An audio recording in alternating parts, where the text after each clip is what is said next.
হযরত হুসাইন রাদিয়াল্লাহু আনহু বলেন, আমার নানি যার সম্পর্কে আল্লাহর নবী বলেছেন চারজন মহিলা পৃথিবীর শ্রেষ্ঠ, এর মধ্যে একজনের নাম বলেছেন খাদিজাতুল কুবরা। আমার নানি সর্বপ্রথম যিনি বিনা প্রশ্নে কালিমা পড়েছেন, ইসলাম ধর্ম গ্রহণ করেছেন, আমার নানি যাকে মহান আল্লাহ দুনিয়াতে সালাম দিয়েছেন, আমার নানি যাকে আল্লাহ দুনিয়াতে জান্নাতের সার্টিফিকেট দিয়েছেন, আমার নানি আল্লাহর পরে যার সম্মান ওই বিশ্ব নবীর আদরের স্ত্রী। বলুন তো দেখি, এতগুলো ডিগ্রি আপনার নানির আছে কি না? আপনার নানির চাইতে আমার নানির সম্মান মর্যাদা বেশি না কম? তো অনেক অনেক গুণ বেশি। তাহলে আপনি কোন মহিলার নাতি আর আমি কেমন মহিলার নাতি? খুশি চোখের পানি ছেড়ে দিছে, অত বুদ্ধি কেমন হইল? কান নিয়ে কোলে নিয়ে বলেন, আর কি আছে বলা? আর বলতে পারে, বলেন আপনার নানাকে। এতক্ষণে আসল জায়গায় বুঝাইছে। আপনার নানাকে বলুন, আমার নানা মদিনার ওয়াহাব, ও ওয়াহাব মিয়ার নাতি হইছে, আমার সাথে টাক্কর দিতে। আপনি চিনেননি গো আমার নানাকে? নবীজি বলেন, বলো তোমার নানাকে। হযরত হুসাইন রাদিয়াল্লাহু আনহু বলেন, আমার নানা সাইয়্যিদুল মুরসালিন রাহমাতুল লিল আলামিন সাহিবুল কাউসার কাউনাইন, আমার নানা ফখরুল আলামিন, আমার নানা রাহমাতুল লিল আলামিন আশরাফুল আম্বিয়া খাতামুন নবিয়্যিন মুহাম্মাদুর রাসূলুল্লাহ সাল্লাল্লাহু আলাইহি ওয়াসাল্লাম হলো আমার নানা। বলুন আপনার নানার চাইতে আমার নানার সম্মান বেশি না কম? আল্লাহর নবী বলেন, তোমার নানার দাম তো অনেক বেশি। তাহলে আপনি কেমন লোকের নাতি গো, আর আমি কেমন লোকের নাতি? রাসূল ডাক দিয়া কয়, দাবি করলে তোর সম্মান বেশি, ঘুরাইয়া গেলে যা কইলে সবচেয়ে আমার কইলে। ডাইরেক্ট কইলে তো কোনই যাক, ওগো নানা বুঝাইয়া দিলাম আমার সম্মান। আমার সম্মান আপনাকে দিয়ে আমার মা সম্মানিত হয়েছেন, আপনাকে দিয়ে আমার আব্বা সম্মানিত হয়েছেন, আপনার মা কারণে আমার নানি সম্মানী হয়েছেন, আপনার কারণে। যখন ঠিক না বলেন, নানা গো এই ঘর থেকে ওই ঘরে যাবো, একটু আলু দেন না। আল্লাহ নবী বলেন, আলু নাই, লাইট নাই, তবে যাওয়ার ব্যবস্থা করে দেই। আরে হাসান হুসাইন, আমি মুস্কি হাসি দেই, এই ভাগ দিয়া যাই গিয়া। একটু জোরে কর না। বলেন, যেই মাত্র নানা মুস্কি হাসি দিলেন আর দাঁত মোবারক গুলো বের হয়ে গেল। অমাবস্যার রাত্রিতে অন্ধকার রজনীতে দিনে ঝিলকি দিলে, বিদ্যুৎ চমকাইলে যেইভাবে অন্ধকার দূর হয়ে যায়, ঠিক তেমনি ভাবে নানাজি যখন মুস্কি হাসি দিলেন আর দাঁত মোবারক গুলো বের হলো, আমাদের কাছে মনে হইল অন্ধকার রজনীতে বিদ্যুৎ চমকাইতেছে, আমরা এক ঘর থেকে আরেক করে দৌড় দিয়ে চলে যেতে পেরেছি।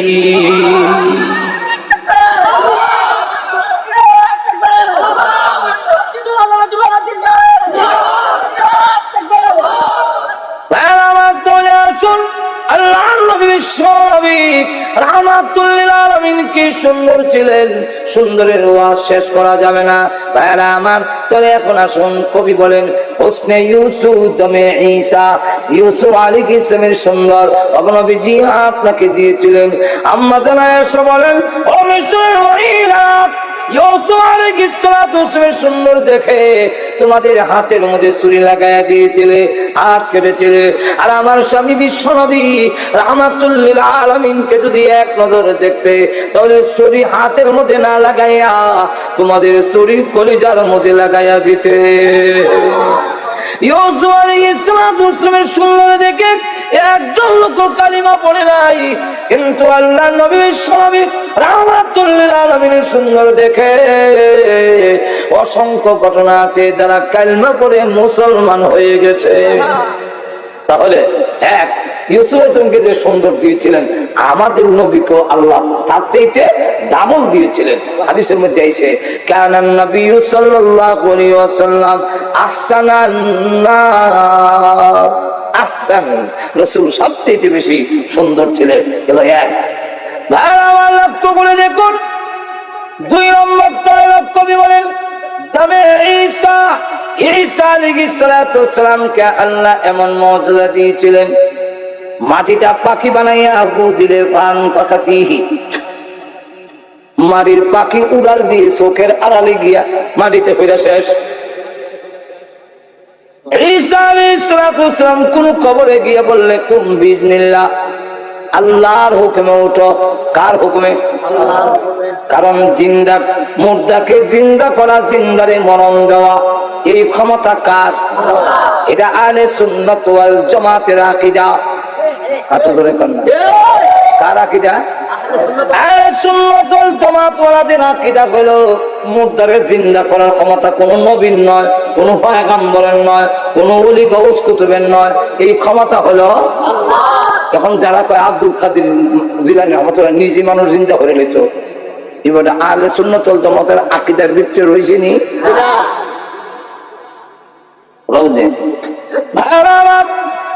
লক্ষ্য করে দেখুন, ঈসা আলাইহিস সালাতু ওয়াসসালাম যখন বলতেন কুম বিইজনিল্লাহ, তখন মুর্দা জিন্দা হয়ে উঠত। এই মুজিজা আল্লাহ আমাদের নবীকেও দান করেছিলেন না, দেন নাই? এক কাফিরকে যখন কালিমার দাওয়াত দিল, সে তখন ডাক দিয়ে কয় আমার মেয়েটা কবরে কমায় আছে, সে যদি জিন্দা হয় তাহলে আমি আপনার কালিমা পড়বো। তার ধারণা হইল মুর্দা জিন্দা হবে না, আমারও কালিমা পড়তে হবে না। আল্লাহ নবী বলেন তোমার মেয়ের কবরটা কোন নামে দেখায় দাও, এই যে কবর। আল্লাহ নবী কে বলেন আল্লাহর হুকুমে উঠো। বলতে দেরি হয়েছে এমনি কবরের মাটি সরে গেছে, মেয়েটা কবর থেকে জিন্দা হয়ে উঠে আর কয় লাব্বাইকা ওয়া সাদাইকা ইয়া রাসূলুল্লাহ, আমি সাক্ষী দিতেছি আপনি আল্লাহর পয়গম্বর। শুধু তাই না, এই ঘটনাগুলো বলতে গেলে রাত পোহাবে, কিন্তু এক একটা করে বলতে থাকলে শেষ হবে না। দালাইলুন নবুওয়াত নামক কিতাবের মধ্যে লেখেন হযরত জাবির রাদিয়াল্লাহু আনহু গিয়ে বলেন নবীজির সামনে গেলেন, নবীজির চেহারা মুবারকের দিকে তাকাইয়া বুঝে ফেলেছেন নবীর পেটে খিদা আছে, চেহারার রং পরিবর্তন দেখা যায়। দৌড়ে গিয়ে বলেন গয়ে খাওয়ার আছে কি? 3.5 কেজি আটা হবে, রুটি বানাও গো। আমি একটা ছাগল আছে, এটা জব করে গোশত বানাইয়া দিয়া যায়, পাক করো। কি করবেন? আমি নবীজিকে দাওয়াত দিব। আমাদের গড়ে যে আর কোনো খাবার নাই, বাচ্চারা কি খাও? হযরত জাবির রাদিয়াল্লাহু আনহু বাচ্চাদেরকে আদর করে খুব বাড়ায় দাও। বাচ্চারা ক্ষুধার্ত থাকতে পারে, আমার নবীজি ক্ষুধার্ত থাকতে পারেন না। আমার ঘরে যদি খাবার থাকে আর বিশ্ব নবী যদি ক্ষুধার্ত থাকে গো, কিয়ামতের মাঠে আমি আশিক রাসূল হইয়া মহান আল্লাহর দরবারে দাঁড়াতে পারবো না। তারা ছিলেন আশিকে, আমরা হইলাম আশিকে জিলাহি রাসূলুল্লাহ। সাহাবায়ে কেরাম ছিলেন আশিকে রাসূল, জীবন উৎসর্গ করেছে, সন্তানের কথা খেয়াল করে নাই। আমি নবীর সুন্নতই মানি না, আমি কেমনে আশিক রাসূল হইলাম? আমার বুঝে ধরে না। আশেক 2 রকমের হয়, একটা হলো ব্যক্তির আশেক আর একটা হলো ব্যক্তির মালের আশেক। সাহাবায়ে কেরাম ছিলেন ব্যক্তি রাসূলের আশেক, জীবন উৎসর্গ করেছে। নবী যা পছন্দ করে নাই তা কোনোদিন তারা ব্যবহার করে নাই। নবীজির দরবারে এক সাহাবী গেছেন, হলুদ রঙের চাদর গাও দিয়া, হলুদ আর শালু কাপড় যে 1-4টা লাল, এই 2 কাপড় পুরুষের জন্য ব্যবহার করা মাকরুহে তাহরিমি। শালু কাপড় যে 1-4টা লাল, এটা পুরুষের জন্য নিষেধ। হলুদ করা, হলুদ রং পুরুষের জন্য নিষেধ। কে নিষেধ করছেন? রাসূল। যখন কে? এক সাহাবী করা হলুদ রঙের চাদর গা দিয়া সালাম দেয়, আসসালামু আলাইকা ইয়া রাসূলুল্লাহ। সালামের জবাব দেয় না, ছায়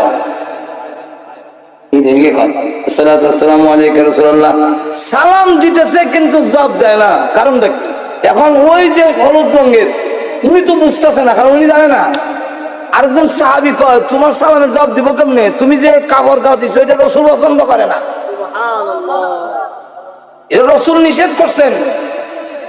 রসুল যা নিষেধ করছেন তা কইরা যদি সালাম দেও খুশি হয় না, তাহলে বুঝা গেল রসুলের কথা না মান্য শুধু সালাম দিলে রসুল খুশি হবেন না। এমনি সাহাবী কই তাই নাকি এই রং রসুল পছন্দ করে না, বলেন না এমনি তোর মসলে আর তো সাহাবী, তারা তো সত্যিকারের আশেকে রসুল। দৌড় বাড়িতে গিয়া কয় স্ত্রী আমার এই কাপড়টা আগুনে দিয়ে দাও। আগুনে দিব কেন গো, এত শখ করে বানাইছেন, আগুনও দিতাম কেন। উনি বলেন আমার যতই শখের হোক না কেন এই কালার গো আমার নবী পছন্দ করেন না। যেই কালার আমার নবী পছন্দ করেন না এটার গায়ে রাখবো না, আগুন দিয়া জ্বালা দিব। আগুন দিয়া জ্বালা এসে রাসূলের দরবারে বসে বলেন আসসালাতু ওয়াসসালামু আলাইকা ইয়া রাসূলুল্লাহ। আগুন দিয়া জ্বালাইছি চাদর। আল্লাহর রাসূল বলেন ওয়ালাইকুম সালাম, আমিও খুশি হইছি। আর কেউ নাই, শুধু একটা মাত্র বাচ্চা, তার 7 বছর বয়স, নবীজির সাথে গিয়ে শহীদ হয়ে গেলেন। যখন নবীজি আসলেন 7 বছরের বাচ্চাকে রেখে বলে ইয়া রাসূলুল্লাহ ইয়া হাবিবাল্লাহ, ওগো নবীজি আপনি আসলেন, আমার আব্বা যে আসলো না, আমার আব্বা কোথায়? নবীজি কোনো জবাব দেয় না, নিচের দিকে তাকিয়ে চোখের পানি ছেড়ে দিয়া কান্দেন আর বলেন আল্লাহ এই 7 বছরের বাচ্চাকে আমি কেমনে বলবো তার বাবা জান্নাতে চলে গিয়েছে, এই কথাটা এখন এরে কেমনে কইবো? নবীজির কাছে বারবার প্রশ্ন করেন, চোখের পানি ছেড়ে দিয়া কান্দেন, জবাব দেয় না। এবার এই বাচ্চা দৌড় দিয়ে গিয়া নবীজির কদম মোবারক জড়াইয়া ধরে বলেন কথা বলেন না কেন, শুধু চোখের পানি ছেড়ে দিয়া কান্দেন কিন্তু কথা বলেন না কেন? আল্লাহ নবী তখন লাগতে বলেন রে বশীর ইবনে উকবা, তোর আব্বা যুদ্ধের ময়দানে শহীদ হইয়া আল্লাহর তরি জান্নাতের ভিতরে চলে গেছে। এমনি বাচ্চা কান্দে আর বলে ইয়া রাসূলুল্লাহ সূর্য লাল হয়ে গেছে, আমার যে আর কেউ নাই, আমার মা নাই, আমার ভাই বোন কেউ নাই, আমি কোথায় যাব? সন্ধ্যা হয়ে গেলে রাত্রে আমি আমার আব্বার গলায় ধরে ধরে আমি ঘুমাইতাম, এখন কার গলায় ধরে ঘুমাবো? আমার আব্বা আপনার সাথে যে চলে গেলেন একবার চিন্তা করলেন না আমার ছেলের কি হবে, কোথায় যাবে? একবারও তো আমার আব্বা এই কথা চিন্তা করলেন না, যাওয়ার আগে কোনো কথাও বললেন না। আল্লাহর নবী ডাক দিয়েছেন ছেলের কি হবে না হবে সেই দিকে আর খেয়াল নাই, শহীদ হয়ে গেছেন। নবী গো কোথায় যাব, কার কাছে যাব? সন্ধ্যা হয়ে গেলে আমি কার গলায় ধরে ঘুমাবো? এমনি আল্লাহর নবী টান দিয়ে তাকে বুকের সঙ্গে জড়ায় ধরে বলেন রে বশীর ইবনে উকবা কান্দিস না, তোর কান্নায় আমার বুকে দারুণ ব্যথা হয়, যদিও তো আব্বা জান্নাতে চলে গিয়েছে আমি আর এনে নিতে পারবো না, কিন্তু এখন থেকে আমি ঘোষণা দিলাম যতদিন পর্যন্ত আমি জীবিত থাকবো বাকি জিন্দেগির জন্য আমি রাসূল তোর আব্বা হয়ে গেলাম।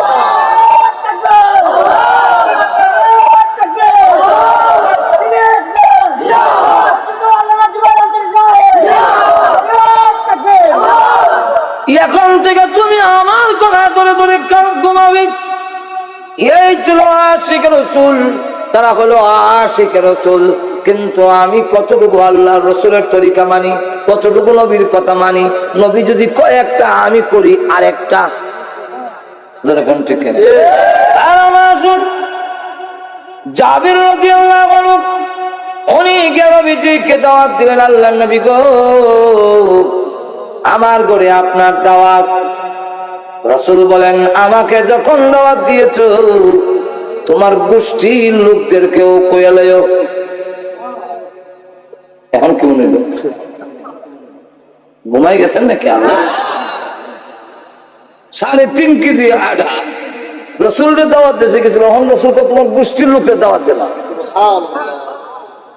আমরা এই মূল দাওয়াত দিতাম ইমাম সাহেব তোমার গোষ্ঠীর দাওয়াত দিয়ে আমার দল কইছে তোমারও দাওয়াত দিত।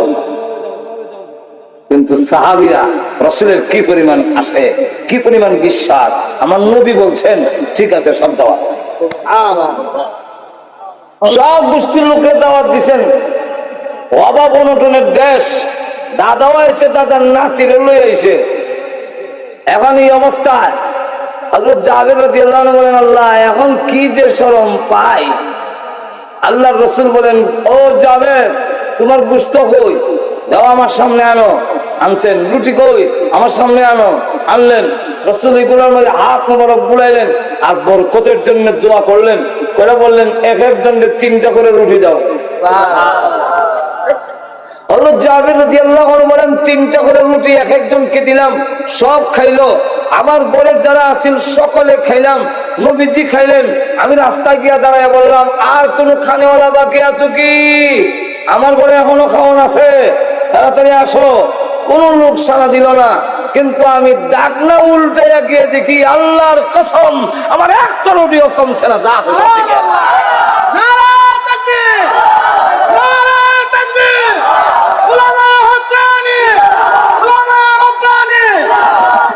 এখন দেখা গেল এই অবস্থায় আল্লাহ নবী বিশ্বনবী রাহমাতুল লিল আলামিন একবারে বললেন, ও জাবের তোমার যে বকরিগুলো হাড্ডিগুলো আছে সব হাড্ডিগুলো এক জায়গায় আছে।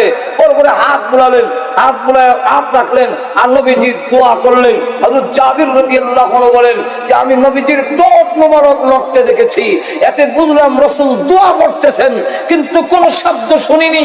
এই কারণে কোন দোয়া করলেন সেই কথাটা আমি বলতে পারি না, আমি জানি না কোন দোয়াটা করলেন, কিন্তু ঠোঁট মোবারক নড়ায় আমি বুঝতে পারলাম দোয়া করতেছেন। হাড্ডির উপরে হাত রেখে কিছুক্ষণ পরে দেখি এই হাড্ডিগুলো একত্রিত হয়ে জোড়া লেগে আগের ছাগল বকরি হয়ে গেল। কিছুক্ষণ পরে দেখি কান মারা দিয়ে জিন্দা হয়ে দাঁড়ালো। আল্লাহ রাসূল বলেন, ও জাবের এই নাও তোমার বকরি ফেরত দিলাম। হযরত জাবের রাদিয়াল্লাহু আনহু বলেন যে আমি এই ছাগল বকরি নিয়ে আমার ওয়াইফের সামনে, আমার স্ত্রীর সামনে যখন গেলাম, তখন যাওয়ার পরে দেখি যে আমার ওই ছাগল বকরি যখন গেছি, আমার ওয়াইফের ছাগল বকরিটা দেখে বলে এটা তো আমরার বকরিটার লাগান। হযরত জাবের রাদিয়াল্লাহু আনহু বলেন, লাগান কইও না, আমরা তো আমরা টানা জব করে খাওয়াই নিলেন, তো লাগান করতাম না কি গুণ? উনি বলেন খাওয়া ইসলাম ঠিকই, বিশ্বনবীর মুজিজা, রাসূলের দোয়ার বরকতে হাড্ডির থেকে আগের বকরি হয়ে গেছে। এই জাতীয় গহনা যদি বলতে যাই রাত শেষ হবে না। এই জন্য কবি বলেন, হুসনে ইউসুফ দামে ঈসা, হুসনে ইউসুফ দামে ঈসা ইয়াদ বাইজাদারি, आते खूबा हमादारंद तू तन्हादारी। কবি বলতেছেন ইউসুফ আলাইহিস সালামের সুন্দর, ঈসা আলাইহিস সালামের উৎকারের মুজিজা, আর মুসা আলাইহিস সালামের হাত মুগল তলিতে রাখলে হাত বের করলে লাইটের মতো সাদা হয়ে যেত। এই মুজিজা নবীজি এক কথায় হামাদারন্দ তু তনহাদারি, সমস্ত নবীরা যে সমস্ত মুজিজার অধিকারী ছিলেন, আপনি একাই সমস্ত মুজিজার অধিকারী। কিন্তু অগনবীজি আপনাকে আল্লাহ যা দিয়েছেন সকল নবীকে আল্লাহ তা দেন নাই। আমাদের নবীকে যা দিয়েছেন তা সকল নবীকে দেন নাই। এগুলা কি কিছু আলোচনা সূরা কাউসারের মধ্যে আল্লাহ বলছেন। আল্লাহ রাব্বুল আলামিন এই সূরা কাউসারের মধ্যে এমন কতগুলো নিয়ামতের কথা বলছেন যেগুলো আমাদের নবীকে দেওয়া হয়েছে আর কোন নবীকে দেওয়া হয় নাই। তাহলে এখন সূরা কাউসার বোঝার দরকার আছে নি? আর তো কান এই সূরার ভিতরে আলোচনা শুনতে হইলে এর আগে এই সূরার শানে নুজুল বুঝতে হবে। সুবহানাল্লাহ। কেন নাজিল করা হলো? দুইটা শানে নুজুল। যেরকম কয়টা? দুইটা।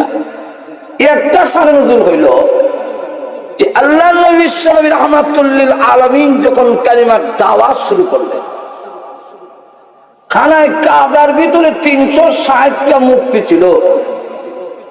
ওই মূর্তিগুলোকে তাওয়াফ করার জন্য আশেপাশের সব দেশ থেকে লোক এসে বৎসরে জমা হতো।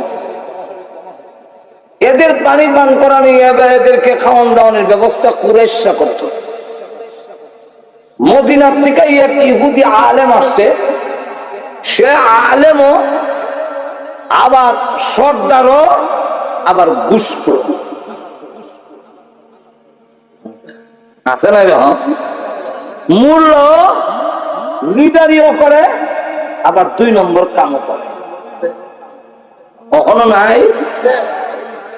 এর নাম হলো, এই ইহুদি লোকটার নাম হলো কাব ইবনে আশরাফ। সে আসার পরে মক্কার মুশরিকরা জিজ্ঞাসা করলো যে এই যে মেহমানরা আসে এদের খাবারের ব্যবস্থা আমরা করি, এদের টাকার ব্যবস্থা আমরা করি, এদের সকল সুযোগ সুবিধা আমরা করে দেই, মুহাম্মদ সাল্লাল্লাহু আলাইহি ওয়াসাল্লামকে এই সুযোগ আমরা দেই না। যেহেতু আপনি তাওরাত কিতাবের একজন আলিম, তাহলে আপনি এবার বলেন আপনাদের তাওরাত কিতাবে কি বলে, মুহাম্মদ শ্রেষ্ঠ, মুহাম্মদের সম্মান বেশি না আমরার বেশি? আমরা যে আল্লাহর ঘরের মেহমানের খেদমত করি, সম্মানটা কার? কাব ইবনে আশরাফ ইহুদি আলেম হওয়ার কারণে তার তাওরাত কিতাব সম্পর্কে তার জানা আসেনি, আসেনি কিন্তু আলেম। সে তাওরাত কিতাবের পাতা উল্টাইলেই পাতায় পাতায় বিশ্ব নবীর নাম লেখা আছে। এখন সত্য কথা বললে রসুলকে সে খুব ভালো করে জানে উনি যে নবী, কিন্তু চিন্তা করে দেখলো যে ওনার কথা যদি বলি যে উনি নবী, এই কথা বললে তখন দেখা যাবে আমার হালুয়া রুটির মধ্যে পুরা উঠে যাবে। যেরকম ঠিক হালুয়া রুটির মধ্যে ঠিক হবে, সুতরাং স্বার্থ নষ্ট হবে, তাই সত্য কথা বলবো না। স্বার্থের জন্য সত্যটারে গোপন কইরা সে বলে যেহেতু মেহমানের মেহমানদারি তোমরা করো, অতএব তোমাদের সম্মান মর্যাদাই মুহাম্মদ সাল্লাল্লাহু আলাইহি ওয়াসাল্লামের চাইতে বেশি। আল্লাহ কইবে তুমি স্ত্রী কইলে কি, তাহলে তো তার দাঁত ভাঙা জব দেওয়ান লাগে। যেরকম ঠিক কিনা?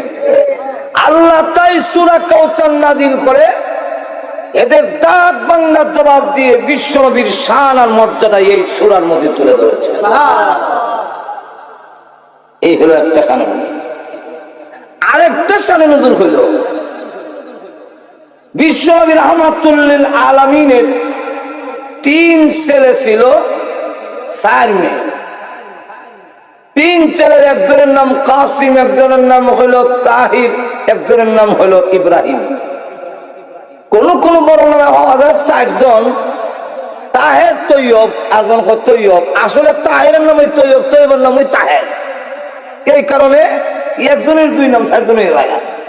আসলে সহি কথা হলো 3 ছেলে ছিল আর 4 মেয়ে। কিন্তু আল্লাহ রাব্বুল আলামিন ওনার ছেলেগুলো শুধু থাকতেই নিয়ে এসেছেন, বড় হইতে দেন নাই। শুধু থাকতেই যে নিয়ে গেলেন, রাসূলের মেয়েরা বড় হয়েছেন এবং বিয়ে শাদী দিয়েছেন, আর রাসূলের ছেলেগুলো শুধু থাকতেই আল্লাহ নিয়ে গেছেন। এই যে ছেলেগুলো নিয়ে গেলেন, রাসূলের ছেলেগুলো কেন নিয়ে গেলেন আল্লাহ? এর অনেকগুলো কারণ। এর মধ্যে একটা কারণ হইল যে আমাদের সমাজের মধ্যে কিছু আছে আশেকে বেবস, বস নাই। এরা অনেক সময় আইন কানুন মানে না। যেরকম ঠিক ফিরের কোনো ওইলি ভিড় হয় না, মৌলবী সাহেবের কোনো ওইলি মৌলবী হয় না, ডাক্তারের কোনো ওইলি ডাক্তার হয় না, ইঞ্জিনিয়ারের কোনো ওইলি ইঞ্জিনিয়ার হয় না। আল্লাহ না করো সুরো হইতে হারে না, হারে না। ফিরের কোনো ওইলি ভিড় হয় না। যোগ্যতা থাকলে শুকুর আলহামদুলিল্লাহ, ডাবল হওয়ার। যেরকম ঠিক কিনা? কিন্তু যোগ্যতা না থাকলেও, আমল আখলাক না থাকলেও ফিরের কোনো ওইলি ভিড় হবে, এটা ইসলাম মানে না। কিন্তু আমাদের সমাজে দেখবেন ফিরের ঘরে হয়েছে, না দাঁড়িয়ে আছে, না নামাজ পড়ে, মদও খায়, কিন্তু এর পরেও এরা জোর কইরা আমাদের সমাজের কিছু লোকেরা ভিড় বানাইয়া সারে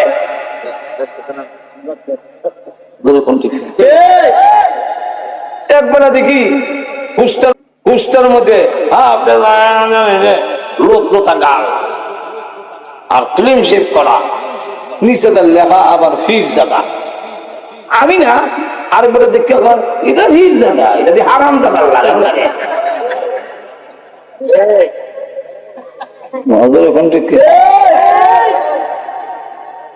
উকিলের কোনো হইলে উকিল হয় না, উকিলের কোনো ওই যোগ্যতা হইলে ডাবল হওয়ার। আমাদের ব্রাহ্মণবাড়ির লোক এখনো আছে, ঘটনা আছে, বাবাও উকিল ছেলেও উকিল। তো ব্রাহ্মণবাড়ির কোর্টে বাপ এক মক্কেল লয়ে উঠছে, আরেক মক্কেল লয়ে উঠছে ছেলে। এখন ভাবে আইন বুঝায়, জজ সাহেবরে ছেলেও বুঝায়। তো ছেলে এক পর্যায়ে কইল, জজ সাহেব আমি যা বলছি যে আইনটা সেটাই সঠিক, কারণ উনি আমার সাথে আইন দিয়ে কুলাবে কিভাবে? উনি কৃষকের ঘরের উকিল আর আমি হইলাম উকিলের ঘরের উকিল। বাহরে হইতাছে আমি আইন বুঝুনের ঘরে জন্ম হয়েছি। যেই মাত্র কথা বলছে বাবা খাতা কলম ইজ্জত যাবো একবারে শেষে। এখন যোগ্যতা থাকলে ভালা, আমাদের নবীর ছেলে যদি বাসে যোগ্যতা থাকলেও নবী হতে পারবে না। কেন? নাই নাই আর মাজরে কোন ঠিক না, আমাদের নবীর শেষ নবী আর নবুয়ত নাই। সুতরাং নবীর ছেলে বড় হইলেও নবী হতে পারবে কেন পারবে না? নাই নাই নবুয়ত নাই, শেষ তো হইব করছি গা। আল্লাহ রসুল বলছেন ইন্নার রিসালাতা ওয়ান নবুওয়াতা কাদ ইনকাতাআত, আমার মধ্যে নবুয়ত এবং রিসালাত সিলমা হয়ে গেছে, বন্ধ হয়ে গেছে। আনা খাতামুন নবিয়্যিন লা নবিয়্যা বাদি, আমি হলাম শেষ নবী, আমার পরে আর নবী নাই। এখন নবীর ছেলে যদি বেঁচে থাকে তো একদল আছে ব্যবজে, কি আছে বস, কোন বস নাই, আইন কানুন মানে না। আমি বললাম আমরা কিন্তু দুরুদের বিরোধী না, ভুল বুঝবেন না। দুরুদ বয়া করেন, খাওয়া করেন, দাঁড়ায় করেন, ঘুমাইয়া করেন, কাজ করতে করেন, কোনো অসুবিধা নেই। আমরা দুরুদ ওজিফা দেই, ওজিফা নিশিও দেই, কেউ মুড়ি দিলে সকাল বেকাল 100 বার দুরুদ পড়তে হইব। তাবলীগে গেলে ওজিফা 100, সকালে 100, বিকালে 100 দুরুদ পড়তে হবে। বিশ্বাস না করলে 3 দিন সময় লাগে একে দেখেন কথা বুঝে। আমাদের হক্কানি পীর বুজুর্গের কাছে বায়াত হইলে ওজিফা দেয়, সকালে 100, বিকালে 100 বার দুরুদ পড়ব। এখন ঠিক বিশ্বাস না করলে সরমনের বিষয়ের কাছে যারা মুরিদ সেরা দিকে জিগায় যে জিকিরের ঘরে তোমার দুরুদ আছে নি? এখন ঠিক দুরুদ আছে, আমরা দুরুদ বিরোধী না, আমরা বলি শুদ্ধ করে বলো, এটা হইলে আমরা দোষ। মাজুর এখন ঠিক শুদ্ধ করে হলো, এই কথাটা কখন কি দোষ? আমরা কি দেখো একবার বড় কোরআন শরীফ আলহামদুলিল্লাহ রাব্বিল, আমি তো বললে ভাই এভাবে হইল না, শুদ্ধ করে রাব্বেন এভাবে না, আলহামদুলিল্লাহ রাব্বিল আলামিন শুদ্ধ করে বলো। এই পড়াটা কি আমার দোষ? কিন্তু আমরা সমাজে মনে করে দোষ। একবেলা উজু করতেছে এই জায়গা বিজারি না, আমরা দোকান মিলে ভাই এই জায়গাটা বিচ্ছে না, বিজা আদা মনটা হয় কই বিচ্ছে না,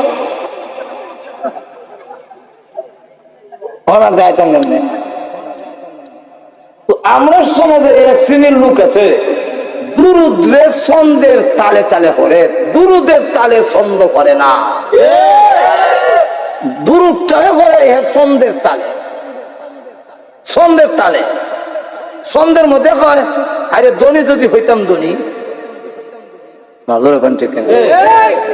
আছে না দিবানিশি, পারি না যে এরকম না পারি। আমরা এই কথা মনে করেন না যে আমরা কইতাম পারি না, আমরা কইলে তোমরাও হারতাম,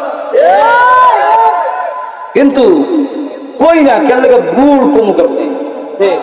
দেবানিশি মন রে আমার আর দিও না যন্ত্রণা হায়রে দান যদি হইতাম ধনী যাইতাম সোনার পারিনি এখানে এখন দুরূদ শরীফ যদি ই তালে করে বাংলা জানে কইলো আইরে দনে যদি হইতাম বাংলা কইলো কোনো অসুবিধা নাই কিন্তু দুরূদ শরীফ আরবি ভাষা মাজুরে কোন ঠিক কিনা দুরূদ শরীফ কোন ভাষা দুরূদ যদি কোন আল্লাহুম্মা সাল্লি আলা সাইয়্যিদিনা মুহাম্মদ হায়রে নাবিয়াল্লাহ দুরুদের মাঝখান দিয়ে না তুমি হাইরে না বিয়ানা করতে লাগাইলা এই কথাটা কোয়া কে হরাত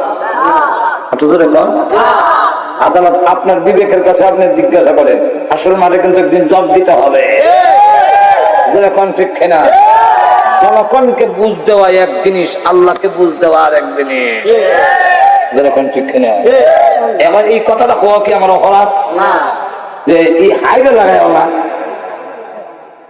হাইরে নাবিয়ানা না বিয়ানার অর্থ একটা আর নাবিয়ানা নাবিয়ানা লাম্বাড়া বাদি নাবিয়ানা সেটা লম্বা আর না বললোই টান মারে হালে লম্বা অর্থ বদলা লাগা নাবিয়ানা অর্থ হলো আমাদের নবী আর নাবিয়ানা না বুন শব্দের অর্থ হলো কুকুরের দ্বার আরবি শব্দ লম্বা বাড়ির কারণে অর্থ পরিবর্তন হয়ে যায়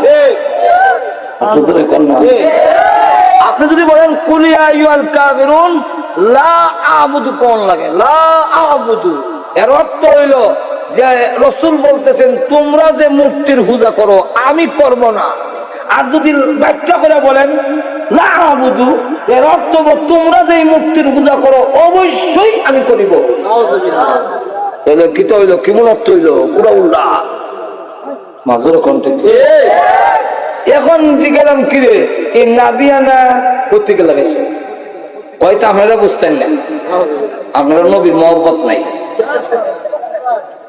নবীর মহব্বত নাই বলে আমি বললাম নবীর মহব্বতের নাম দিয়ে কি এইভাবে আইরে না লাগাইবা এর মধ্যে কোনো আইন কানুন নাই কোন নবীর আশে করে আর কোনো আইন কানুন নাই তো আমি কইছিলাম যে ঈদ যদি হয় আইন কানুন নাই তো আরেকবার ইমাম সাহেব দিয়ে গিয়া করবো মসজিদ যে আমারও আইন কানুন নাই ওই আবার আলহামদুলিল্লাহ সুরা করবো আলহামদুলিল্লাহি রাব্বিল আলামিন রে আর-রাহমানির রাহিম মালিকি ইয়াউমিদ্দিন তখন তুই মসজিদে রাখবো ওই ইমাম সাহেব এই হাইরে আর রহমান কোথেকে লাগাইছে বলে এটা আপনারা বুঝতেন না এটা আশেক মাসুকের কারবার তখন মুসলিরা কইব এটা আশেক মাসুকের কারবার না হাইলামি আরম্ভ করছো মাজুরা কোন ঠিক কিনা ওই আইন কানুন যারা মানে না বিধান যারা মানে না এরা নবীর ছেলেকে নবী বানাবে জোর করে যদি বানাইতে চায় আবু বকর সিদ্দিক ওমর উসমান আলী তালহা জুবায়ের সাদ সাঈদ বেলাল খাব্বাব এরা কেউ যখন মানবে না তখন দেখা যাবে মুনাফিকরা সমর্থন করবে ইহুদি খ্রিস্টানরা আত্তালি দিব দিয়া লাগাইবো মায়ের নবীর ছেলেকে নবী বানানি আর না বানানি নবীর ছেলেকে নবী মানা না মানা এই নিয়ে ঝগড়া শুরু হয়েছে বাহ্যিক ভাবে দেখতে দেখা যায় নবীর ছেলেকে যারা নবী মানে না এরা যেন নবীর দুশ্মন আর যারা নবীর ছেলেকে নবী বানাইতে চায় তারা যেমন নবীজির পক্ষের লোক অথচ জিনিসটা উল্টা মাজুর এখন ঠিক কিনা আমরা যারা কইব নবীর ছেলে নবী মানি না এরা তো আসলে নবীর পক্ষে আর যারা কোন নবী বানাইতো এরা তো নবীর নবুয়তের মধ্যে শরীক বানাইতেছে এরা পক্ষের না কিন্তু দেখতে দেখা যায় এরা পক্ষে এরা বিরুদ্ধে মাজুর এখন ঠিক আমরা যারা কই শুদ্ধ করে দূরত্ব পড়াইবার করে না ভাবলি কেমন করে আমরা নবীর দুশ্মন এক শ্রেণীর লোকেরা সব না এক শ্রেণীর লোকেরা আর যারা নাকি বুলে চুলে ভরে কি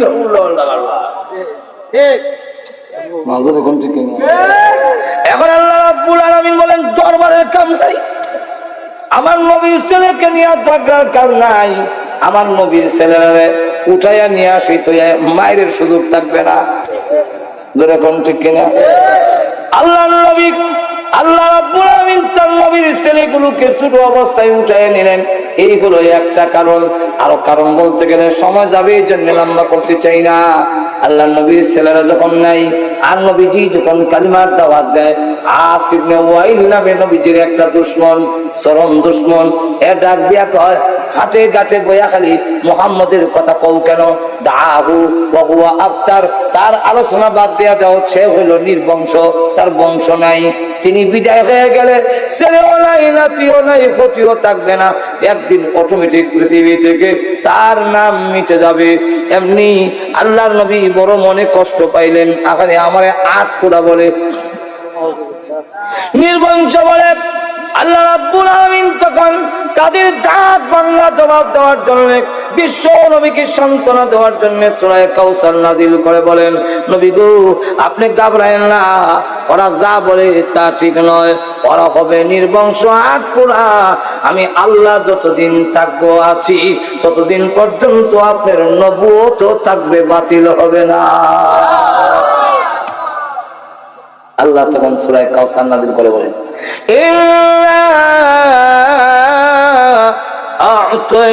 আ'তাইনাকাল কাউসার, নবীজি আমি আল্লাহ আপনাকে কাউসার দান করলাম, কাউসার দিলাম।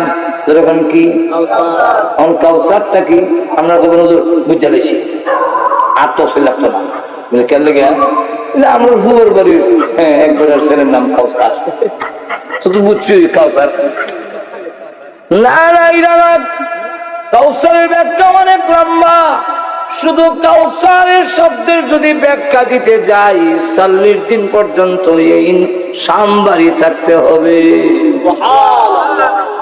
কাউসারের 40টা অর্থ, যেরকম কয়টা? আল্লামা ফখরুদ্দিন রাজি রাহমাতুল্লাহ আলাইহি তাফসীরে কাবীরের মধ্যে কাউসারের 40টা অর্থ লিখেছেন, তাফসীরে বাহরে মুহীতের মধ্যে উল্লেখ করেছেন। নবীজি আমি আপনারে কাউসার দিলাম, এর অর্থ কি দিলাম? নবীজি দুনিয়ার ওই নিয়ামত, যেই নিয়ামত আপনি ছাড়া কোন নবীকে দেই নাই, পরকালের ওই নিয়ামত, যেই নিয়ামত আপনি ছাড়া আর কোন নবীকে দেওয়া হবে না গো, এই নিয়ামত গুলোর সংক্ষেপ নাম কাউসার, আমি আল্লাহ দান করলাম। এগুলো 40টা, যেরকম কয়টা? 40টা। 40টার ব্যাখ্যা দিতে কি একদিন সম্ভব? আর একদিন দিলে লেখি ঠিক হইব? ঠিক হইতো না, কারণ সামনে তার দাওয়াত হইতে হবে। একদিন সব দিলে তো দাওয়াত শেষ। যেরকম ঠিক কিনা? 2টা কোন অসুবিধা হবে? আরো যেরকম অসুবিধা হবে কটা কমু? আরো থাকবো কটা? আর 30টা বাকি থাকবো, মাত্র 2টা কমু। কথা বলছেন? 1 নম্বর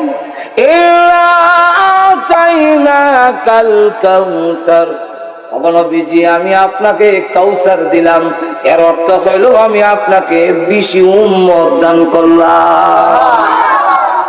এত উম্মত আর কোন নবীকে দেন নাই, অথচ নবীর বয়স কম, মাত্র 23 বছর দাওয়াত দিচ্ছেন। আর নবী দাওয়াত দিছে 950 বছর, উম্মত হইল 40 জন 80 জন। তাফসীর ইবনে কাসিরের মধ্যে বলেন, নবীজির কে পরিমাণ উম্মত, আল্লাহ রাব্বুল আলামিন নবীকে দেখা দিয়েছেন। রাসূল বলেন যত নবী দুনিয়াতে এসেছে সকল নবী উম্মত সহ আমার সঙ্গে দেখা করেছেন। সকল নবী উম্মত সহ আমার সাথে দেখা করছে। কোন জায়গায় দেখানো হইল? হাদিসের মধ্যে তার নাম উল্লেখ নাই। এই জন্য মুহাদ্দিসিনে কেরাম বলেন 2টা জায়গা হতে পারে। একটা হলো মেরাজের রাত্রিতে, আর একটা হলো স্বপ্নের মাধ্যমে। আল্লাহর নবী বলেন তাকায় দেখি কোন নবী 80 জন উম্মত নিয়ে আসছে, কোন নবী 40 জন উম্মত নিয়ে এসেছেন, কোন নবী 20 জন, কোন নবী 10 জন, কোন নবী 5 জন, কোন নবী 2 জন, কোন নবী 1 জন, কোন নবী নাই জন নাই। হঠাৎ করে তাকায় দেখি 6 লক্ষ উম্মত নিয়ে নবী আগে 6 লক্ষ উম্মত পিছনে, তাদের পায়ের আঘাতে ধুলাবালু উঠতেছে। আমি বললাম, ও রাব্বুল আলামিন, এই নবী কোন নবী? এত উম্মত নিয়ে আসতেছেন আমার সাথে দেখা করার জন্য। আল্লাহ ডাক দিয়ে বলেন, তিনি হলেন বনি ইসরাইলের জালিলুল কদর পয়গম্বর হযরত মূসা আলাইহিস সালাতু ওয়াস সালাম। তার 6 লক্ষ উম্মত নিয়ে আপনার সাথে দেখা করার জন্য হাসতেছে। রাসূলের চায়না একটু মরিয়া হয়ে গেল। এই জন্য প্রভু গো, এত উম্মত তো আমার হবে না। মূসা আলাইহিস সালাতু ওয়াস সালাম কিয়ামতের মাঠে সকল নবী উম্মতের বেলায় তিনি বড় হবে। আল্লাহ, এত উম্মত তো আমার হবে না। আল্লাহ, এত উম্মত তো আমার হবে না। এমনি আল্লাহ ডাক দেন, নবী গো, কি পরিমাণ উম্মত আপনার হবে এখনই আমি আপনাকে দেখায় দেই। আমার লৌহে মাহফুজের ওই বোর্ডের মধ্যে আপনার উম্মতের সংখ্যা লেখা আছে। এখন আমি আপনাকে দেখায় দেই। আপনি একটু মাথাটা ডান দিকে ঘোরান। নবীজি বলেন, আমি মাথা মোবারক ডান দিকে ঘুরাইলাম, তাকায় দেখি শুধু মানুষ আর মানুষ। মানুষের ভিড়ের কারণে আমার ডান দিকের আসমান আর দেখা যায় না। আমাকে আল্লাহ রাব্বুল আলামিন বলেন যে আপনার মাথা মোবারক আবার বাম দিকে ঘোরান। আমি বাম দিকে ঘুরাইলাম, তাকায় দেখি শুধু মানুষ আর মানুষ। মানুষের ভিড়ের কারণে আমার বাম দিকের আসমান আর দেখা যায় না। আল্লাহ ডাক দেয়া বলেন, নবীজি আপনি উপর দিকে তাকান। আমি উপর দিকে তাকাইলাম, তাকায় দেখি শুধু মানুষ আর মানুষ। মানুষের ভিড়ের কারণে আমার উপরের আসমান দেখা যায় না। এমনি আল্লাহ ডাক দেয়া বলেন, নবীজি মূসা আলাইহিস সালাতু ওয়াস সালামের মাত্র 6 লক্ষ উম্মত দেখে আপনার চেহারা মলিন করেছিলেন। আপনি এবার তাকায় দেখেন, ডাইনি বামে উপরে 6 লক্ষ নয়, 6 কোটি নয়, অসংখ্য অগণিত মানুষগুলো যা দেখলেন গো, এই সকল মানুষগুলো আপনি নবীর উম্মত।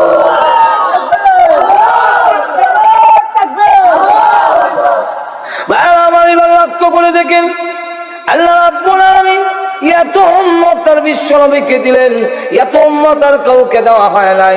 আল্লাহ রাব্বুল আলামিন এত উম্মত কেন দিলেন? আল্লাহ বুঝাইতে চান।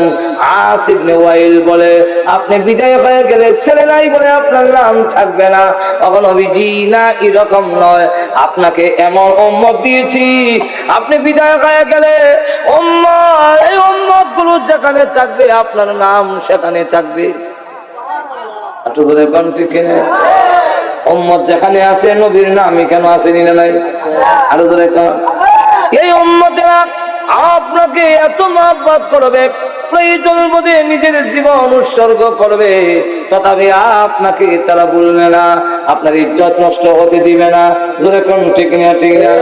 এখনো এমন উম্মত আসেনি, লক্ষ লক্ষ, একজন নয়, সারা বিশ্বের মধ্যে লক্ষ লক্ষ উম্মত আছে যারা নবীকে গালি দিলে, নবীর ইজ্জত নষ্ট করলে লক্ষ লক্ষ যুবকেরা তার নিজের জান উৎসর্গ করবে, কিন্তু তথাপি আল্লাহর নবীর ইজ্জত নষ্ট হতে দিবে না।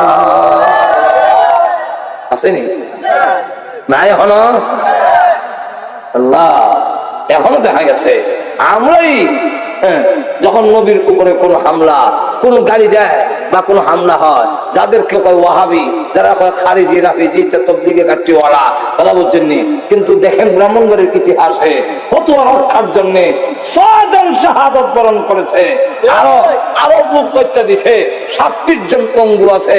প্রমাণ করেছে আল্লাহ নবী লিখে দেওয়া ইসলাম, আল্লাহ নবীর তরিকা কেউ বিলীন করতে চাইলে প্রয়োজন বোধে হাজার হাজার লক্ষ লক্ষ মধ্যে মুজাহিদ শাহাদাত বরণ করবে, কিন্তু রাসূলের ইজ্জত নষ্ট হতে দেবে না।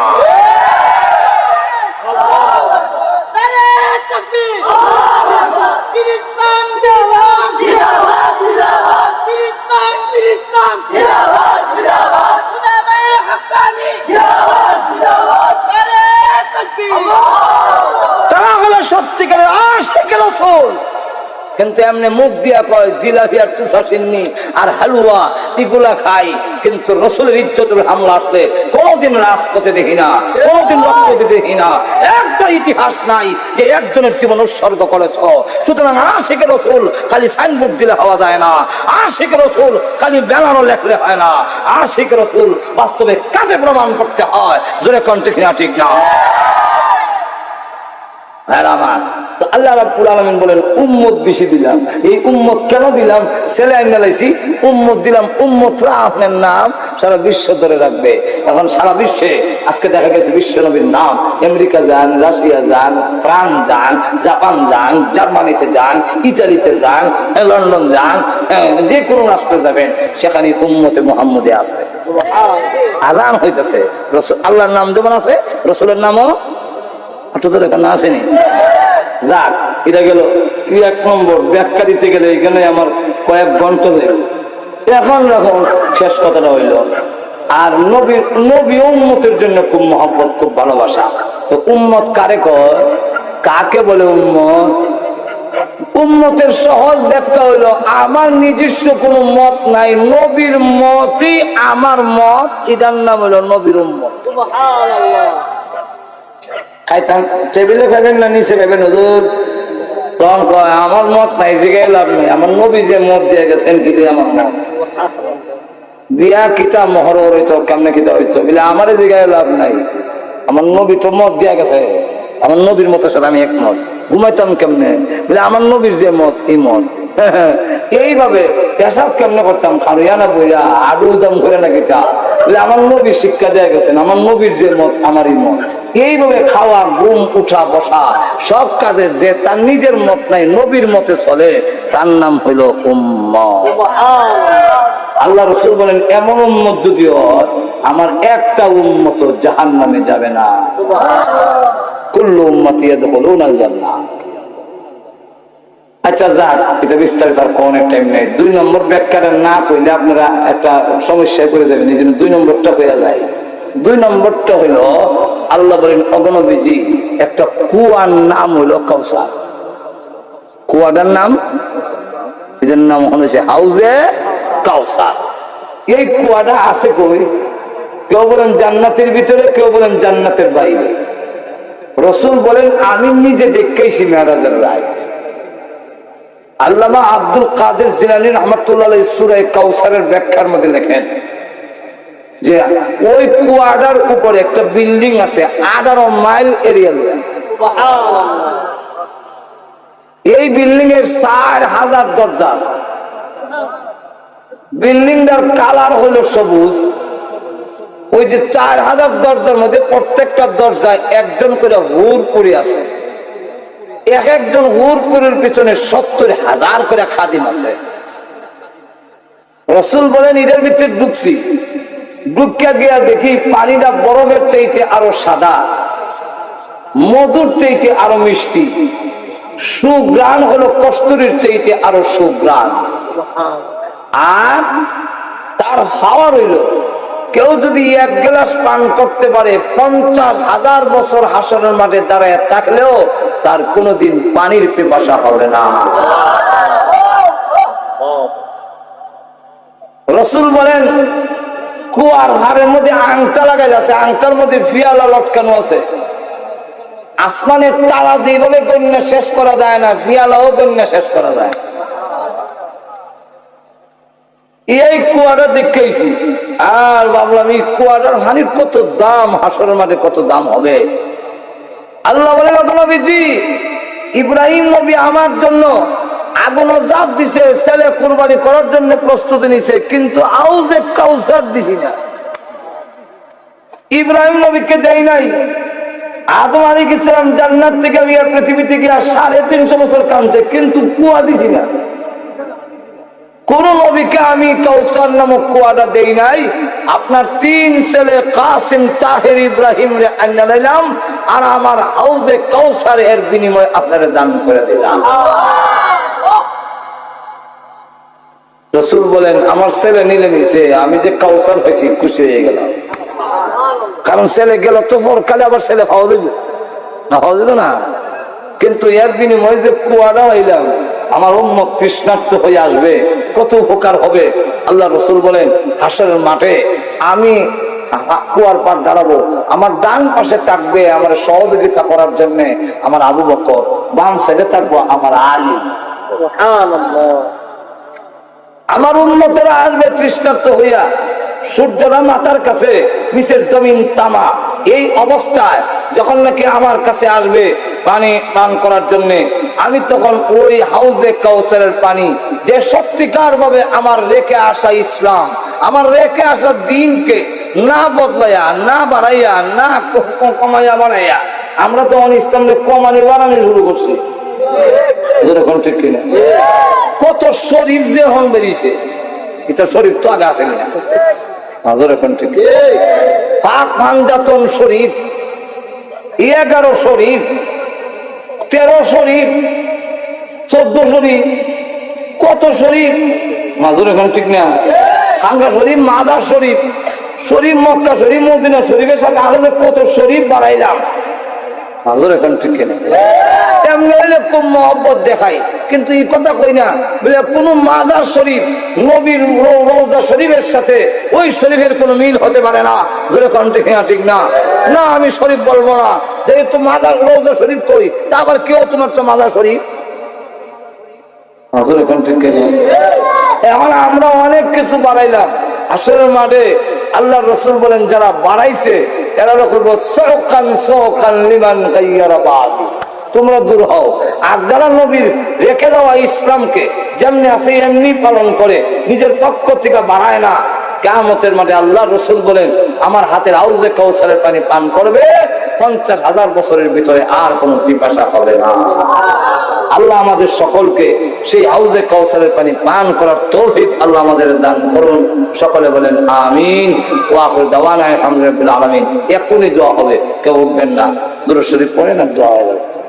ربنا ظلمنا أنفسنا وإن لم تغفر لنا وترحمنا لنكونن من الخاسرين ربنا اغفر لنا ولوالدينا رب ارحمهما كما ربياني صغيرا رب ارحمهما كما ربياني صغيرا رب العالمين तमाम জীবনের গুনাহ আর বোঝা মাথায়নি আল্লাহ স্বামীর বেশে অপরাধীর বেশে আলেম ওলামা নিয়ে বুজুর্গানে দিন সাদা দাড়ি ওয়ালা মুরব্বি নিয়ে নওজোয়ান ভাইদেরকে নিয়ে মাসুম বাচ্চা নিয়ে পর্দার আড়ালের নেককার মা বোনদেরকে নিয়ে আমি গুনাহগার হাত বাড়াইলাম। আল্লাহ মেহেরবানি করে এই মাহফিলকে কবুল করে এর ওসিলায় জিন্দেগির গুনাহ মাফ করে দাও। আল্লাহ জানি না আজকের এই মুনাজাত কার জন্য জানে জীবনের শেষ মুনাজাত। কত মানুষ ঘুমায় আর ওঠে না, কত মানুষ ঘর থেকে বের হয়ে আর ঘরে ফিরে আসে না। আল্লাহ জানি না কার জন্য কাপড়ের কাপড় দোকানে জমা হয়ে গেছে। আল্লাহ মৃত্যু আসার আগে আগে গো মেহেরবানি করে আমাদের তুমি মাফ করে দাও। আল্লাহ আমরা যে উদ্দেশ্য তুলেছি প্রত্যেকের নেক আশা পূরণ করে দাও। আমাদের মধ্যে যারা অসুস্থ আছেন আল্লাহ সুস্থ করে দাও। আল্লাহ এক ভাই অ্যাক্সিডেন্ট করে হাসপাতালে, মোটরসাইকেল অ্যাক্সিডেন্ট করে হাসপাতালে আছেন, দোয়া চাইছেন। আল্লাহ আজকে আরেকজন আল্লাহ 2জন মোটরসাইকেল অ্যাক্সিডেন্ট করে পাও ভেঙে ফেলেছে, ঢাকা হাসপাতালে নিয়ে যাওয়া হয়েছে।